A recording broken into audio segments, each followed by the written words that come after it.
KCN में आपका स्वागत है। मैं किंग हमीद। हजरत गिरामी, अब जिस शायर को, जिस कवि को, जिस कलमकार को, जिस सच्चे कलमकार को आपके बीच पेश करने जा रहा हूं, उनके लिए मुझे आपसे एक बात कहनी है। तंज करना बहुत आसान होता है जब दूसरे पर करना हो, लेकिन कभी कभी जब खुद को आईने के सामने खड़ा करके अपने आप पर तंज करने का वक्त आ जाए तो ये काम बहुत मुश्किल हो जाता है।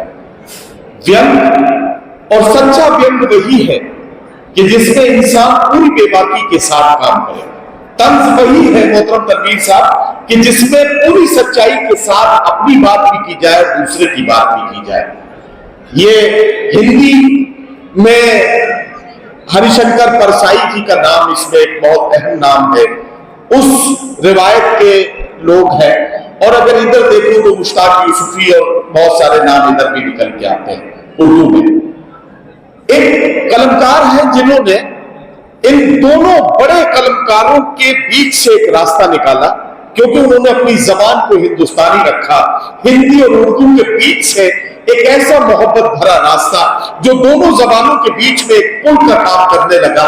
और मुशायरे और कवि सम्मेलन की महफिलों में जनाब संपत सरन को एक जैसी महबूबियत के साथ सुना जाने लगा, उनको बुलाया जाने लगा।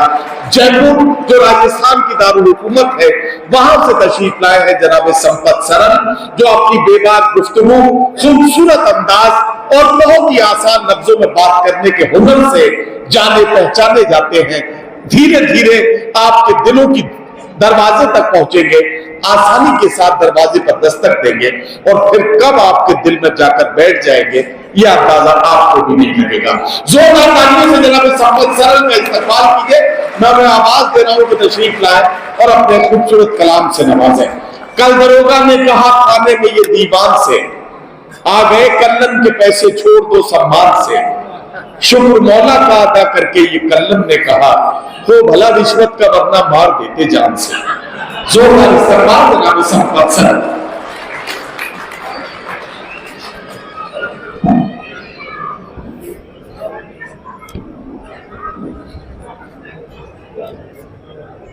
आप सब लोगों को दशहरे की ढेर सारी शुभकामनाएं।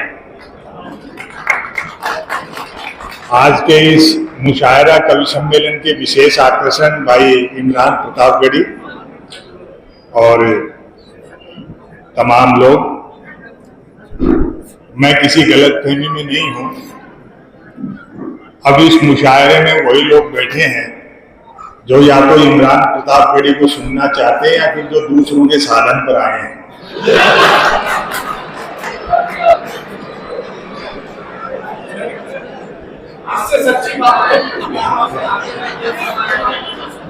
ये जब से राज्यसभा के मेंबर बने हैं तब से मुझे भी पहली बार मिले। आज मैं भी सुनना चाहूंगा कि आदमी नेता बनने के बाद भी देखते हैं कितना सच बोलता है।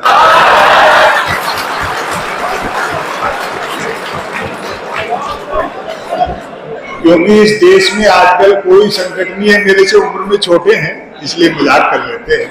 बहुत खरे आदमी छोटी सी उम्र में इतनी बड़ी उपलब्धि हासिल करना और अल्पसंख्यकों की और दबे हुए लोगों की आवाज पार्लियामेंट में उठाना, मैं बधाई और शुभकामनाएं देता हूँ। आज पहली बार इस देश में और कोई नहीं, सिर्फ चरित्र का संकट है, कैरेक्टर का संकट है।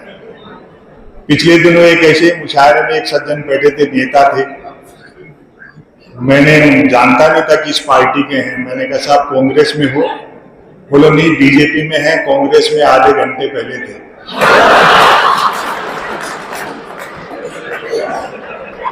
कौन किधर से आ रहा है, किधर जा रहा है।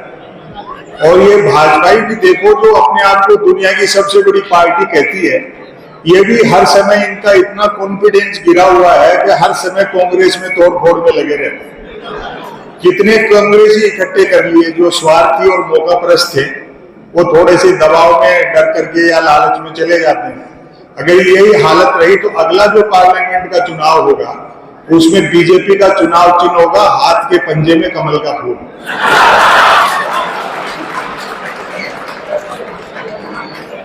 और ये थोड़े दिन के संकट हैं जल्दी इंडिया डिजिटल हो जाएगा तो ये तोड़ फोड़ आपको मैनुअली नहीं करनी है।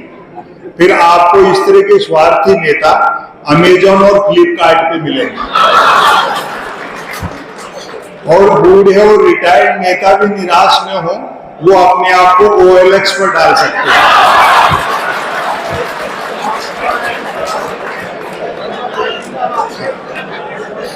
आइडियोलॉजी का संकट है और कोई संकट नहीं। जब इस अंधेरे वक्त में मीडिया भी जय बोल रहा है, भक्त भी जय बोल रहे हैं, तो यही एक ऐसा दिया है जो थोड़ा टिमटिमा रहा है। काफी संख्या में माताएं बहनें बैठी हैं, मैं आपका विशेष आभार प्रकट करता हूं। और देखो, आप लोग भी शादीशुदा हो तो पत्नी को साथ रखा करो, वरना मन की बात भी रेडियो से करते फिरो।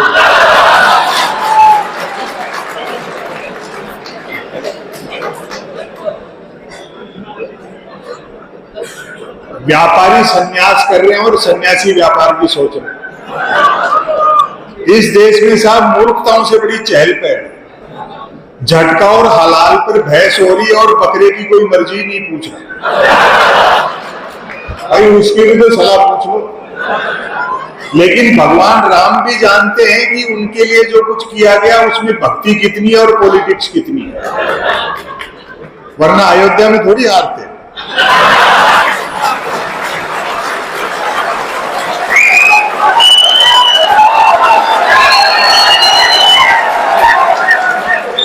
भाई प्रभु श्री राम की सबसे ज्यादा कृपा तो आडवाणी जी पे होनी चाहिए थी,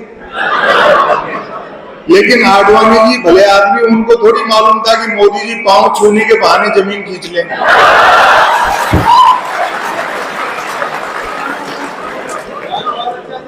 देखो, ऐसे अंधेरे दौर में दो ही आइडियोलॉजी हैं जो आपको बचा सकती हैं, एक महात्मा गांधी और दूसरे चार्ली चैपलिन। हंसोगे तो बचोगे। और कितना भी बड़ा फासिस्ट हो, डिक्टेटर हो, मजाक से वो डरता है। इसलिए होमवर्क मत लो। कोई भी आपको होमवर्क देता है तो आप ले लेते हो, उसी में फंस जाते हो। होमवर्क मत लो। लोग मुझसे कहते हैं कि साहब आपको कभी कोई धमकी वमकी नहीं मिलती? मैंने कहा मुझे नहीं मिलती, क्योंकि सोशल मीडिया मैं इस्तेमाल नहीं करता और किताबें वो नहीं पढ़ते।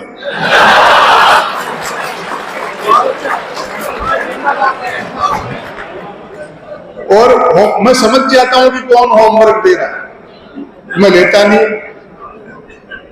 एक दिन तो एक इनकम टैक्स के बड़े अधिकारी ने मजाक की, बोले सरकार के खिलाफ, व्यवस्था के खिलाफ इतना तीखा मत बोला करो, वरना किसी दिन छापा वापा वाले भिजवा देंगे। मजाक थे, मेरे परिचित थे। मैंने कहा साहब भिजवा दो। गबन के नाम पर एक हिंदी के राइटर के घर में लाइब्रेरी में प्रेमचंद के गबन उपन्यास के अलावा क्या मिलेगा? और अगली जो बात मैंने कही उस पर आपकी मोहब्बत मिलनी चाहिए।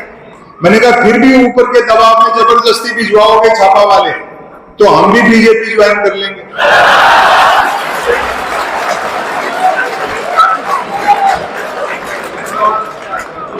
शाम को जिसको चोर और अपराधी कहते हैं, सुबह उसे पार्टी में शामिल कर लेते, वो उज्जवल हो उठता है। शायद यही प्रधानमंत्री की उज्ज्वला योजना है। समय की अपनी सीमाएं हैं। आपको इमरान भाई को सुनना है, आज मैं भी सुनना चाहूंगा।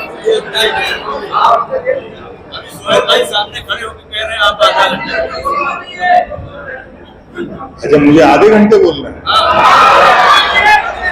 ये तो आपने कम बताया, मेरी तो फ्लाइट ही परसों शाम की है।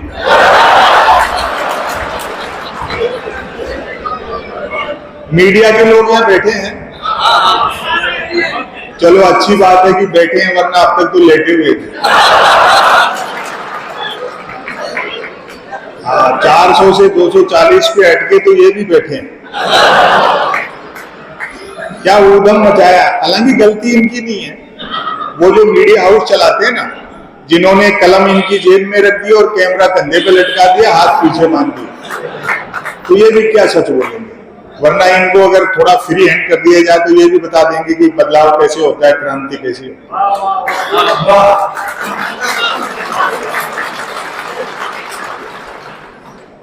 प्रधानमंत्री कदम ताल करते हैं तो मीडिया उसको मार्च पास्ट बताता है। वहीं से मैंने एक लघु कथा निकाली। दरअसल मैं नस्र पढ़ता हूं, और देखो नस्र भी पढ़ी जा सकती है। मुझे नहीं मालूम कि यहाँ कन्नड़ में अखबार कैसे पढ़े जाते हैं। हमारे यहाँ तो 3 चीजों के लिए छपते हैं, बिजली कटौती, उठावना और राशिफल, और रोज में निकलते हैं। एक दिन लोग अखबार के दफ्तर से 2 लोग आगे बोले, संपत सरल जी नया अखबार लॉन्च कर रहे हैं, आप भी ग्राहक बन जाओ।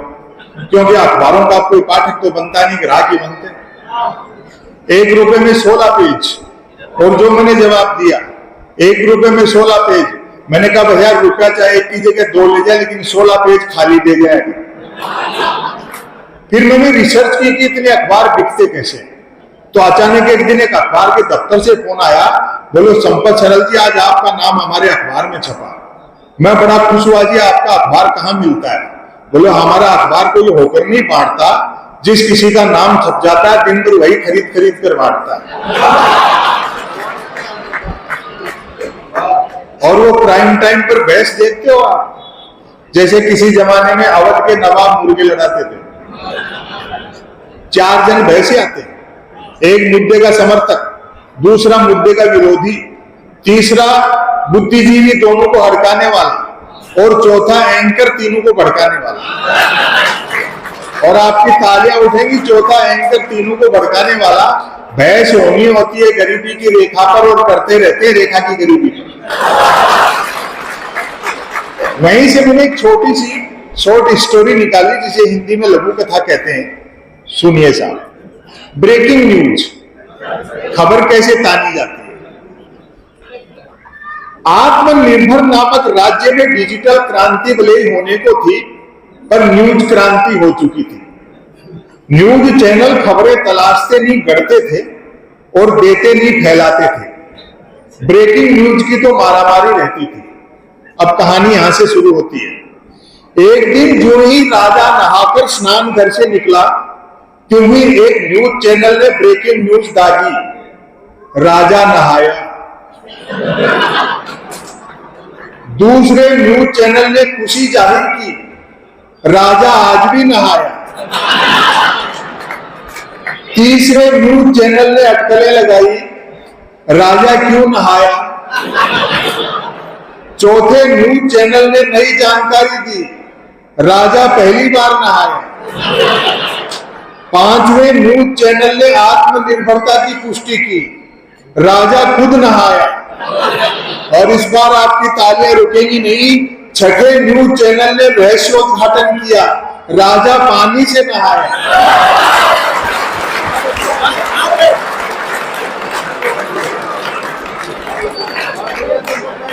राजा पानी से नहाया। 7वें न्यूज चैनल ने ब्रेकिंग न्यूज में गर्मी भरी, राजा गर्म पानी से नहाया। 8वें न्यूज चैनल ने स्थिति और साफ की, राजा साफ पानी से नहाया। 9वें न्यूज चैनल ने गुप्त जानकारी दी, राजा स्नान घर में नहाया।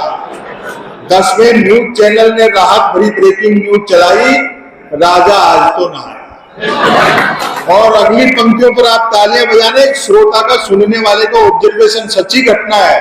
उसने खड़े होकर कहा, संपत सरल जी इसमें 11वीं ब्रेकिंग न्यूज और जोड़ो, राजा गीले पानी से नहाया।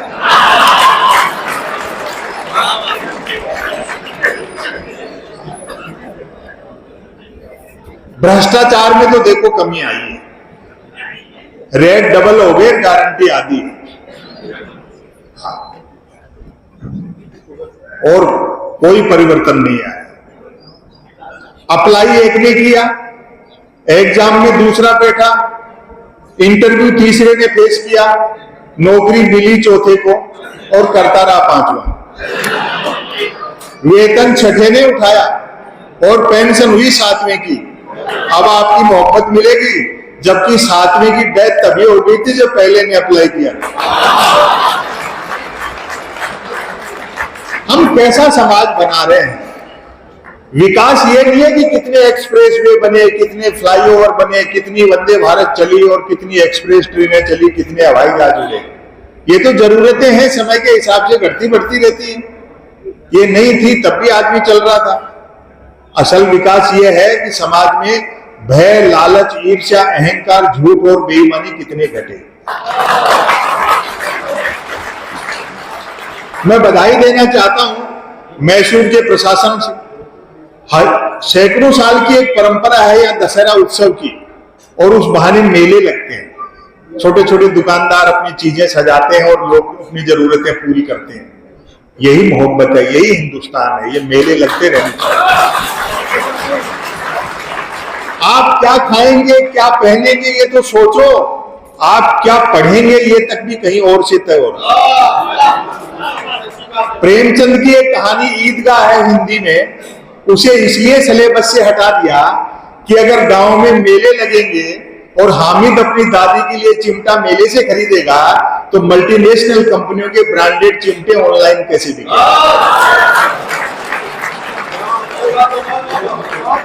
इसलिए ये मेलों की जो संस्कृति है ये जिंदा रहनी चाहिए। जब तक आप दुनिया की इकोनॉमी नहीं समझोगे तब तक आप पॉलिटिक्स नहीं समझ सकते।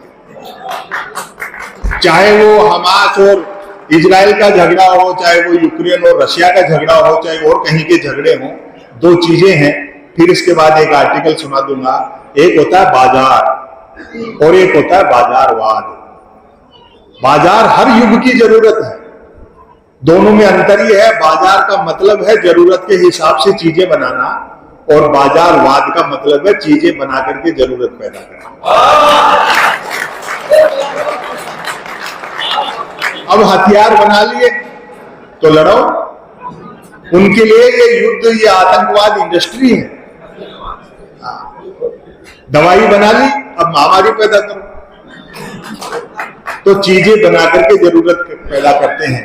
और अब विदेशी आक्रांता, अगर मैं एक निवेदन और कर दूं, ये पूरा समय इस दौर के लिए मैंने बहुत लिखा है, मेरी किताबें हैं राजकमल प्रकाशन से। अगर किसी ने आजादी का आंदोलन नहीं देखा, नौजवान पीढ़ियां बैठी है, अगर उन्होंने आजादी का आंदोलन नहीं देखा है तो गुलामी की प्रक्रिया देख लो।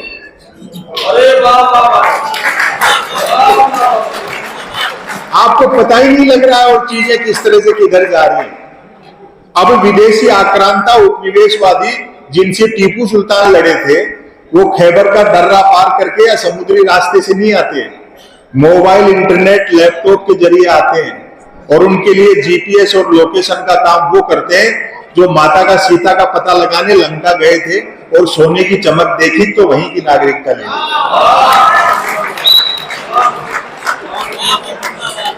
इसलिए ये जो कुछ कर रहे हैं वो इनके हाथ में ही नहीं है। जिन्होंने कुर्सी पे बिठाया है वो अपनी कीमत वसूल रहे हैं, और जिस दिन वो स्क्रिप्ट पूरी हो जाएगी इनको हटा करके दूसरे को बिठा देंगे। लोग पूछते हैं कब हटेंगे, कब जाएंगे। नहीं, हर चीज की एक स्क्रिप्ट है, एक पटकथा है पूरी। गब्बर सिंह अगर शुरू में निपट जाता तो 16 साढ़े 3 घंटे थोड़ी चलते। वो जिस दिन स्क्रिप्ट पूरी होगी तो आप जो चीजें हैं वो समय पे छोड़ें और मोहब्बत से रहें। गहरा सोचें और इस मोबाइल को थोड़ा सा दूर रखें। ये भी आपको होमवर्क देता है। आदमी के पंजे में मोबाइल क्या है, आदमी खुद मोबाइल के पंजे में आ गया। इसके फायदे भी बहुत है, लेकिन ये दुधारी तलवार है। एक रचना मैं आपको सुनाता हूं। वैसे तो सब कुछ इंटरनेट पे है, हम कवि और शायर तो इसलिए चल रहे हैं कि आप लोगों की याददाश्त कमजोर है।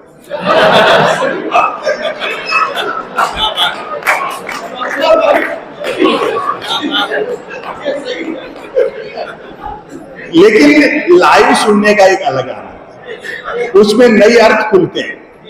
अगर आप कोई भी मंत्र हो, श्लोक हो, आयत हो 1000 बार सुनी हो तो भी वो नए अर्थ देती है। तब आप देखिए, वे भी क्या दिन थे, पुराना समय। इसमें कुछ हिंदी के शब्द आएंगे लेकिन आप समझ जाएंगे।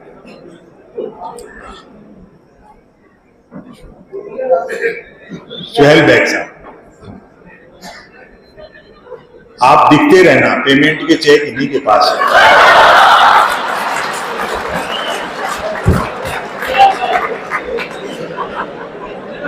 क्या है, इसी से जीवंतता बनी रहती है, वरना तो घुट के मर जाएंगे।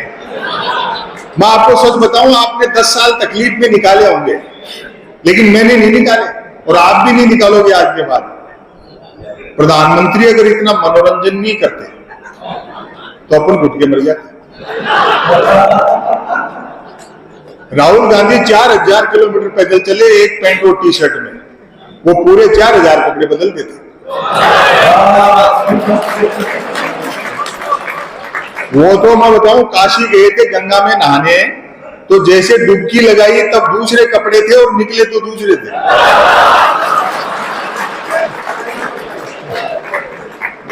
तो होमवर्क मत लो और मजे करो। ये सब बीमारियां सोशल मीडिया की। एक जमाना ऐसा था, देखो क्या बढ़िया संभाव सिंह ने सुनाया आपको प्यार प्रेम की कविताएं, और आप भी बड़े लट्टू होकर सुन रहे थे। ये भी भूल गए कि उम्र कितनी है। एक जमाना ऐसा था जब मैं भी प्यार प्रेम की कविताएं लिखता था, जब तक अक्लदार नहीं निकली थी। उबासी के बहाने भी किसी लड़की के दांत दिख जाते तो 5-7 गजलें लिख मारता था, भले वो उबासी मुझको देख करके ले ली होती थी। और एक निवेदन कर दूं, माताएं बहनें बड़ी संख्या में बैठी हैं, प्रकृति के कुदरत के सृष्टि के नियम बदल सकते हैं, औरत के प्रति पुरुष की मानसिकता नहीं बदल सकती। बात अच्छी लगे तो माताओं बहनों को ताली बजानी है, इनके तो खिलाफ बोल रहा हूं। प्रकृति के कुदरत के सृष्टि के नियम बदल सकते हैं, औरत के प्रति पुरुष की मानसिकता बदल ही नहीं सकती।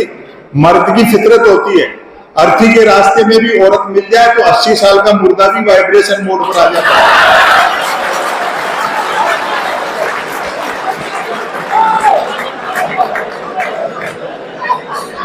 लेकिन इतना भी तय है कि शादी होते प्यार का बुखार उतर जाता है। जैसे ही ब्याह की कुनेन खाई, प्यार का मलेरिया गायब। मेरे एक मित्र ने प्रेम विवाह किया। प्यार के दौरान जिस लड़की के साथ जो कंकर झील में फेंके थे, शादी के बाद दाल में निकल रहे। और ताली तो इस बात पर बजाओगे, जिस लड़की को लेकर भागा था अब उसको देखते ही भागता है।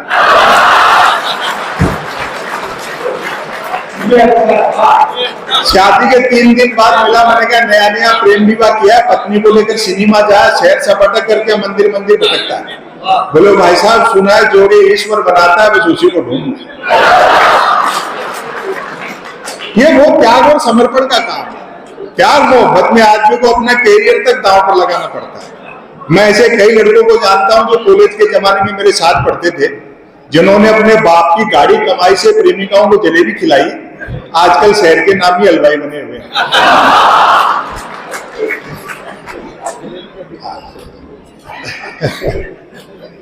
इमरान भाई कह रहे हैं कि आज जलेबी का जिक्र मत करिए यार। हरियाणा में चुनाव आ रहे हो, जनता की मोहब्बत थोड़ी आ गई।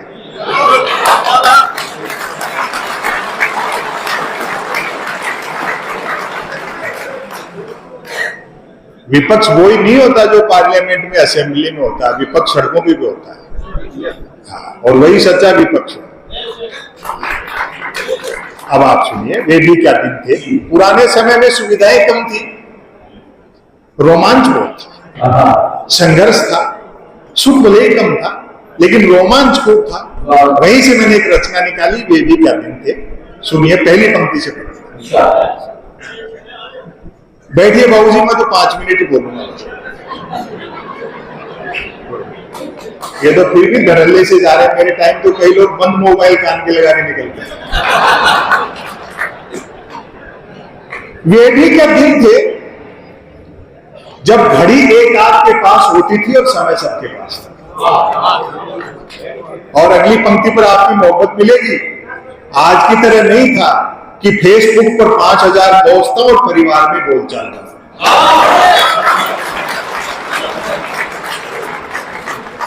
आप लोग 2 पैसे देते हो, हम कवियों के शायरों के घर चलते हैं, हम थोड़ी सुविधापूर्ण जिंदगी जीते हैं, हमारे बच्चे अच्छी स्कूलों में पढ़ते हैं। उसके बावजूद ये कवि सम्मेलन और मुशायरा हमारे लिए धंधा नहीं है, एक मिशन है। हमारी कोशिश रहती है कि मोबाइल, इंटरनेट, कंप्यूटर, टेलीविजन में उलझी पीढ़ी शब्दों से मोहब्बत करे, किताबों की तरफ लौटे, बुजुर्गों का सानिध्य हासिल करे, बुजुर्गों का सानिध्य हासिल करे। दोस्तों, एक निवेदन कर दूं, दुनिया की कितनी भी एडवांस टेक्नोलॉजी हो, उजाला बनाया जा सकता है, धूप नहीं बनाई जा सकती। तो ये उर्दू हिंदी के लोग जो रात रात पर जाग करके जो काम कर रहे हैं, आप बड़े मनोयोग से सुन रहे हैं। पुराने समय के सुख देखें, तब मोबाइल तो क्या लैंडलाइन फोन तक नहीं होता था, अतः झूठ सिर्फ आमने सामने मिलने पर ही बोला जाता था। खान पान शुद्ध था और याददाश्त अच्छी थी। हर व्यक्ति को 7-7 पीढ़ियां याद रहती थी, अपनी भी और गाली गलौज होने पर दूसरों की भी। हमारी प्राथमिक शिक्षा तो ऐसी थी, प्राइमरी एजुकेशन, हमारी प्राथमिक शिक्षा तो ऐसी थी जिसमें शिक्षा प्राथमिक नहीं थी। हमारा 50 बच्चों, 3 अध्यापकों, 2 पेड़ों और 1 कमरे का स्कूल हुआ करता था। आज तो इतने के बल पर लोग यूनिवर्सिटी चला रहे हैं। पढ़ाई लिखाई को लेकर कतई तनाव नहीं रहता था, क्योंकि हम स्टूडेंट और अध्यापकों के बीच, टीचर्स के बीच एक समझौता था कि सप्ताह में 3 दिन वे स्कूल नहीं आएंगे और 3 दिन हम। बोलचाल में राजस्थानी का इस्तेमाल होता था, अपनी मातृभाषा जैसे आप कन्नड़ बोलते हैं, बोलचाल में राजस्थानी का इस्तेमाल होता था। हिंदी सिर्फ शहरों तक सीमित थी, और अगली पंक्तियों पर आपकी तालियां रुकेगी नहीं। हिंदी सिर्फ शहरों तक सीमित थी और अंग्रेजी तो पीने के बाद ही बोली जाती थी।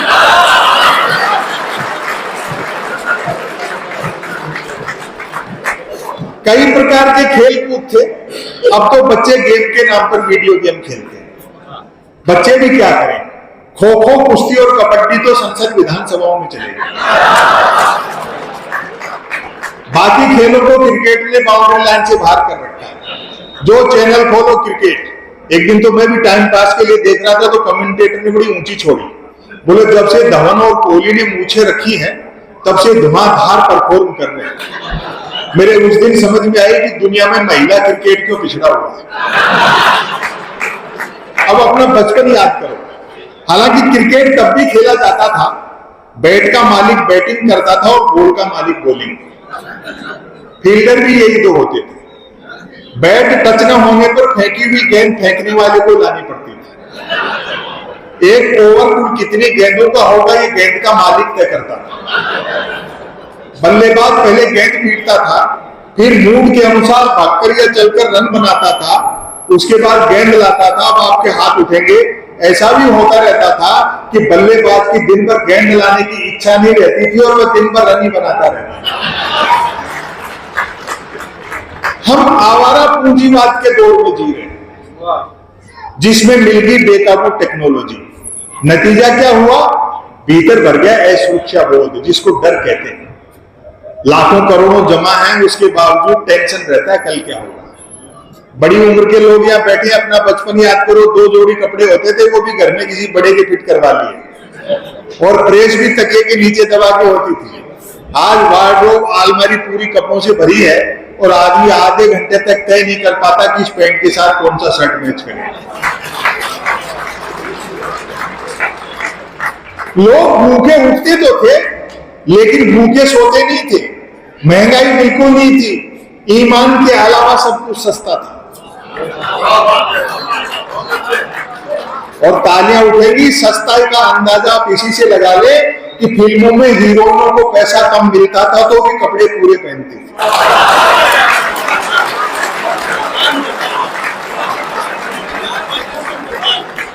उन दिनों रामलीलाएं मनोरंजन का प्रमुख साधन हुआ करती थी। रामलीला होती थी, सभी धर्मों के लोग देखने जाते थे, और उसमें किरदार भी दूसरे धर्मों के लोग निभा लेते थे। कभी ऐसी बातें नहीं थी। उन दिनों रामलीलाएं मनोरंजन का प्रमुख साधन हुआ करती थी, जिनमें महिला पात्रों का रोल भी पुरुष ही किया करते थे। रामलीला वालों का गले मिलने और गले पड़ने का समय अलग अलग होता था। रामलीला मंडली गांव की धर्मशाला में ठहरती थी। हम बच्चे दिन में धर्मशाला में जाकर देखते थे कि गत रात ही एक दूसरे के जानी दुश्मन रहे बाली और सुग्रीव साथ साथ ताशपत्ती खेल रहे। शूर्पणखा मंथरा के लिए चाय बना रहा है, और हर पुरुष की जो घर में औकात है, चटाई पर बैठा रावण रात को आरती में आए पैसों का हिसाब मंदोदरी को दे रहा है। लोग पैदल चलते थे और पद यात्राएं करते थे, जो कि पद प्राप्त करने के लिए नहीं होती थी। कुछ एक के पास साइकिलें होती थी, जो 4 रोटियों में 40 का एवरेज देती थी। कारें मोटरसाइकिलें तो छोड़ो, बसें तक गिनती की हुआ करती थी। जहाज और हवाई जहाज तो हम किताबों में देखते थे और टोपियों की बनाते थे। याद आती है वे मीटर गेज की कोयले की इंजन वाली गाड़ियां। तय करना कठिन था कि ट्रेन और यात्रियों में कौन किसको ढो रहा है। उनकी स्पीड का तो यह हाल था कि घंटे 8 घंटे का सफर होता था तो भी लोग 3 वक्त का खाना बांध कर चलते थे। ट्रेन में चढ़ने में जितना पसीना आता था, उतरने में उससे अधिक आता था। अब आप व्यंग देखें, यात्री काट की सीटों पर काट के उल्लू बने बैठे रहते थे। डिब्बे में डपली वालों का गाना बजाना चलता रहता था। और भारतीयों की साइकोलॉजी देखना, और अगर पकड़ लो तो मुझे बताना, मुशायरे का कार्यक्रम है, आप ठीक से समझ जाओगे। डिब्बे में डपली वालों का गाना बजाना चलता रहता था। खड़े यात्री भजन पसंद करते थे और जिन्हें सीट मिल जाती थी वे गजल। लोग फरमाइशें करते रहते थे और डपली वाले गाते रहते थे। डपली वालों को पैसा देने का वक्त आता था तो फरमाइशें करने वाले खुद गाने लगते थे। क्योंकि यात्री को सामान की भी खुद ही रक्षा करनी होती थी, अतः खाली हाथ चढ़ते थे तो भी सामान लेकर ही उतरते थे। चिट्ठी पत्री का दौर था, अब तो पत्र लेखनी बंद हो गया। चिट्ठी पत्री का दौर था, एसएमएस ईमेल वाले क्या जाने पत्र लेखन का स्वाद। पत्रों में व्याकरण अशुद्ध होते हुए भी आचरण अशुद्ध होता था। मैंने तो स्वयं कई बार अपने पिताजी को चरण स्पर्श की जगह आशीर्वाद लिखा। खत लिखता हूं खून से स्याही न समझना, अर्थात प्रेम पत्र लाल स्याही से लिखकर अपने खून से लिखा बताने का रिवाज कब भी था। परिणाम भी वैसा ही निकलता था। जिन्होंने वैसे प्रेम पत्र लिख लिखकर कबूतर उड़ाए थे, आज बेचारे शादीशुदा और तोते उड़े। शादी से याद आया, तब शादियों में व्यर्थ का धूम धड़ाका और दिखावा नहीं होता था। बस 2-4 बाराती बैंड पर बजती बीन की धुन पर नागिन डांस कर लेते थे, क्योंकि तब बीन बनाने के लिए रुमाल ही 2-4 बारातियों के पास होते थे। और बड़ी मोहब्बत थी, मैं आखिरी पढ़ता हूं इसका बंद, वह टीवी नहीं रेडियो का युग था। टेलीविजन ने एक नुकसान ये भी किया कि जो सुनने वाली कलाएं थी उनको देखने वाली कलाएं बना दिया, तो वो गहरे से हमारे भीतर नहीं उतरते। आप ऑडियो और वीडियो दोनों को अलग अलग सुन करके देख लो आप। हालांकि प्रधानमंत्री के मन की बात रेडियो पे करने से रेडियो के तो अच्छे दिन आए। पहली बार जब उन्होंने रेडियो पे मन की बात की तो राष्ट्रपति ओबा में थे अमेरिका में, तो उन्होंने बधाई दी मोदी जी को कि मोदी जी आज तो आपको रेडियो पे देखा।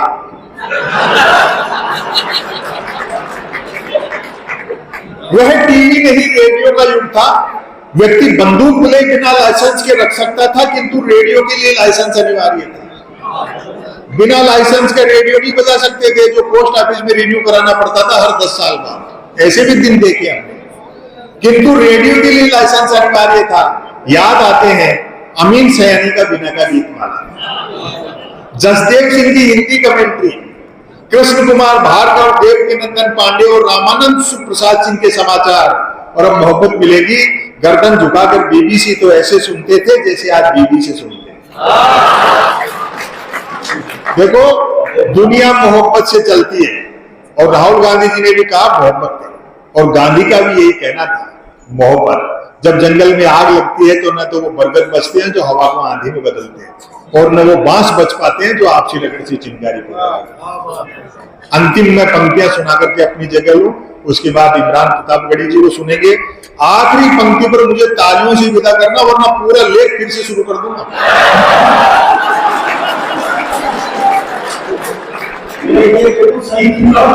और आखिरी जो 2 पंक्तियां हैं, ऐसा नहीं कि हमने तरक्की नहीं की, लेकिन कीमत ज्यादा दे दी। एक्सप्रेस हाईवे से 10 किलोमीटर नीचे उतरो, हिंदुस्तान आज भी वही। 15-20 रुपए में पानी की बोतल मिलती है तो तरक्की नहीं है। सरकारों के गालों पर तमाचे हैं कि प्रजातंत्र में 70 साल में सरकारें देश को शुद्ध पानी नहीं पिला पाई। सच है, मैं विदा होता हूं। सच है, गन्ने का रस सूख जाए तो वह लाठी रह जाता है। तब हमारा जीवन कछुए की तरह था, आज हम खरगोश की तरह दौड़ रहे हैं, अर्थात भाग सब रहे हैं और पहुंच कोई नहीं।